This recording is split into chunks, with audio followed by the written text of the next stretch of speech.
Hi friends, అందరికీ నమస్కారం. ఈరోజు మన టాపిక్ వచ్చి 1428 అంగన్వాడీ పోస్టుల భర్తీ. విశాఖ రీజనల్ పరిధిలోని ఉమ్మడి జిల్లాలో అంగన్వాడీలో ఖాళీగా ఉన్న పోస్టుల భర్తీకి నోటిఫికేషన్ జారీ చేస్తామని స్త్రీ అభివృద్ధి శిశు సంక్షేమ శాఖ రీజనల్ జాయింట్ డైరెక్టర్ చిన్నదేవి తెలిపారు. స్థానిక ఐసిడిఎస్ కార్యాలయానికి సోమవారం ఆమె వచ్చారు. ఈ సందర్భంగా ఆమె విలేకరులతో మాట్లాడారు. ఉమ్మడి విజయనగరం, శ్రీకాకుళం, విశాఖ జిల్లాలో ఖాళీగా ఉన్న 1428 పోస్టులను భర్తీ చేయమన్నామని తెలిపారు. ఇందులో అంగన్వాడీ కార్యకర్తలు, మినీ అంగన్వాడీ కార్యకర్తలు, హెల్పర్ పోస్టులు ఉన్నాయన్నారు.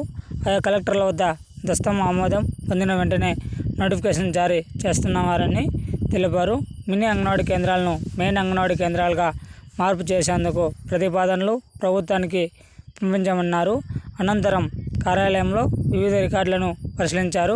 జిల్లా ICDS PD Ruksana Begum, SC DPO Satyavathi, సూపర్వైజర్లు పాల్గొన్నారు.